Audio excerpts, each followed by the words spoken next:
Welcome back to the Yukio Bonsai channel here in Australia. Today we are going to be repotting this big Hinoki Cypress. This is a tree from my personal collection, so we're looking to get it into something a little bit smaller. It's quite oversized for the tree. So I'll show you the two options, or the two size options. It's exactly the same style of pot, but just in a different size. So this is the pot. So a nice Namban style. It's really deep too, so we're not going to be sacrificing too much in depth from the pot that it's in already. And it is late spring here in Australia. It's towards the end of November. Perfect time to be repotting Hinoki Cypress. They do prefer that slightly warmer climate. At the moment here in Melbourne, in Olinda, it is very humid. I think it's going to hit like 99% humidity here today, with a top temperature of like 28 degrees Celsius. So perfect climate for these guys. So I thought it'd be a good time to get it out of this pot and get it into its new one. Firstly, I'm really just going to have a look at which of these smaller roots we can take out. There's two we can definitely take out when we do this repot. So for now, I'll just dig through here. I will actually give you a quick spin of the tree as well.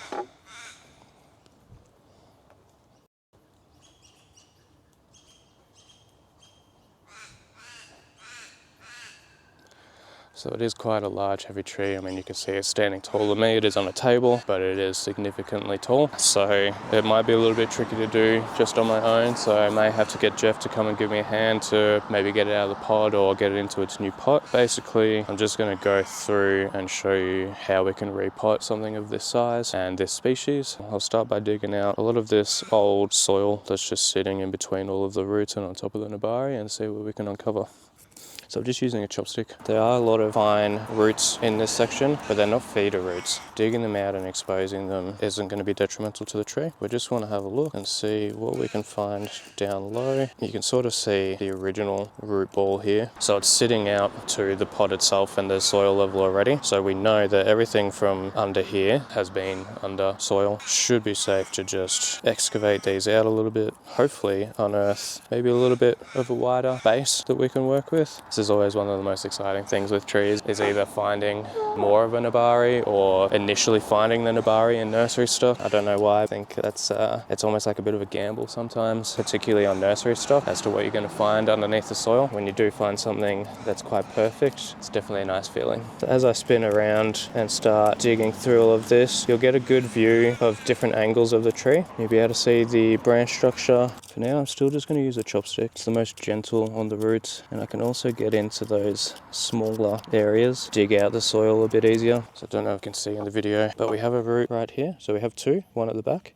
and one at the front. Now this one comes directly under this large root here. Having this come under and across the front of the nabari, we really want to probably clean that up. Now whether that's one we get rid of today or maybe later, maybe sometime in winter might be better. We'll keep digging and we'll see what we can find. I'll get the rake now and we'll just start opening up a little bit of this soil mass. Keeping it in the pot while I'm doing this, just so it's a bit more stable. It's quite a tall, heavy tree, so I don't want it rocking around on the root ball. There is a root or a base and it runs all the way around like this. So if we can uncover that, I think that's going to be kill a bit of detail, particularly in this pot that we're going to put it in. I think it's almost time to get this thing out of its pot. I really like this because it adds that little bit of depth out the front. We don't just want like a two-dimensional nabari. We want sort of things out the back and out the front, out the side at different angles and different depths. So it comes out quite nicely out the front here. We'll unearth it a little bit more and uncover it a little bit more, but I think that'll be a good one to stay. It's got some nice character to it. So this one and that one and then this one, I think long term have got to go. Maybe if you grab the tree and I'll hold the pot. Might angle it like up. Yep, ready? Yep. So I think I'll definitely be able to get rid of this. Yeah, man. Because sure. it's like way out the back. I think maybe just like a slight angle. Yeah, and then readjust your pads. Yeah. I think so, man. I think that's more interesting. But yeah, I would take all of those out. You cut this, for example, and just go along there and pull that out, and you see there's not much on the end. That's the end right there. Then that's giving you, all of these are attached to something below. Which is probably all under that. Consider it, because having that full wide base with no interruptions. My thoughts is if I get rid of this, we don't really have any depth out the front, and if it's all out the back, dig Clean a little it out, bit. have a look, and yeah, you might just go easy on that because you can still do it. You can do it later, and then if you do that little bit of lean, just try and get that horizontal. Well, after that discussion, I think we just go ahead and get rid of these. I can pretty much guarantee these aren't connected to much, so I can just pull it out like that. That was all that was really connected to it. Just really cleans that front up. This one will be the next one. So I think what we do is we now just get rid of a lot of this soil. This is all going to be unnecessary. This is the smaller size, which I think is going to be the best size for it. So I'm just using my rake and pulling outwards, so we keep as much of that root system intact. If we're going across or sideways, it's not ideal for the health and strength of the roots. Now, a lot of these may be cut, but at least we're not ripping and tearing them. So the mix that I'll be using for this is going to be an inorganic mix. So a mix of pumice, akadama, and scoria. We'll go probably 2-1-1, maybe 3-1-1. Hinokis like to be a little bit more on the wet side. They like that humid, sort of wet environment. So we want to try and replicate that with our soil. So we'll get our root pruning shears, and we'll just come along and cleanly start to cut. We are now starting to get to where we need that root ball to be. I'll put it up against it again.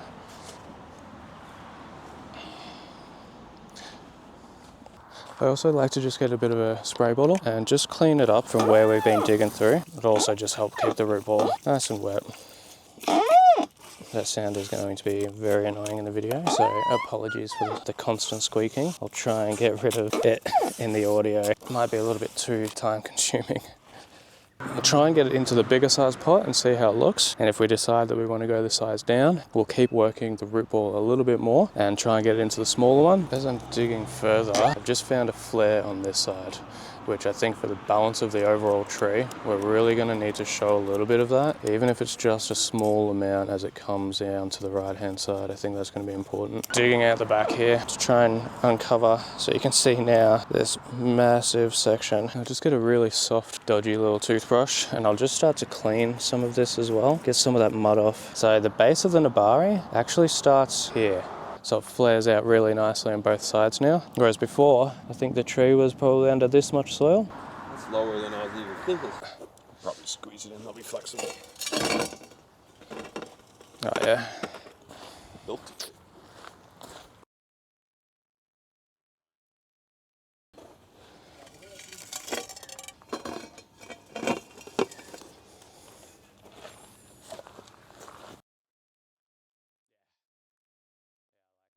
You could start from here, coming down here, and then pull these up. Yep. Like this. Yeah, I gotcha. You know what I mean? Yep. Whatever angle it sits on, but you may choose to go with another guy. Yeah, I think I will. And then already that sort of feels like it's doing its... This would get more dramatic the further this bend goes down in here. And then you might kind of consider a little bit of shaping in here. It looks a little bit kind of big down the bottom. Now you've seen me repot things before. I'll quickly go through it with you. So 4 drainage holes. So we'll cover them up. A little bit about this pot, Namban style. We just recently imported a bunch of these from Tokonami. Being a Tokonami pot, really well made. We have probably another 4 for sale here at the nursery. If you like this style of pot in this size, which is almost impossible to get, we do have some for sale. Either leave a comment or leave me a message on any of my social media. Yeah, really, really nice pot. Really hard to find in this size. Pretty stoked to be putting one of my trees into one of these. I think it's just gonna transform the tree in a very good way. Alright, so I know the pot's a little bit messy from when we put the tree in it. Tie-ins, mesh in done. So 1, 2, and then a third one to hold in this side of the tree. So now what we'll do is we'll make up our mix of inorganic soil. So I generally like to start with akadama. That is normally the one that needs the most sifting.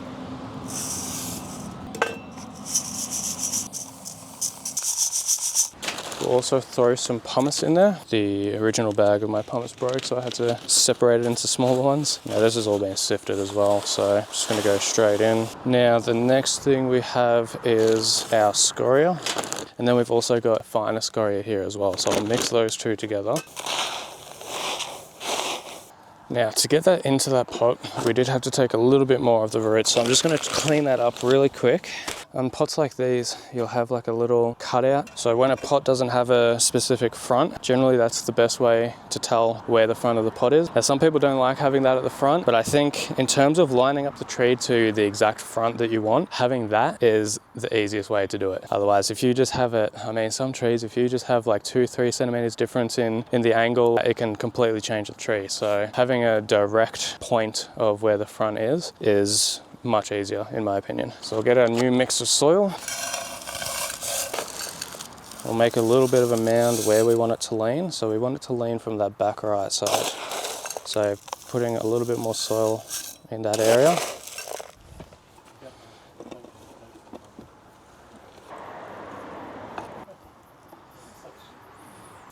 So we'll just do an initial fill around the edges, particularly just this back side.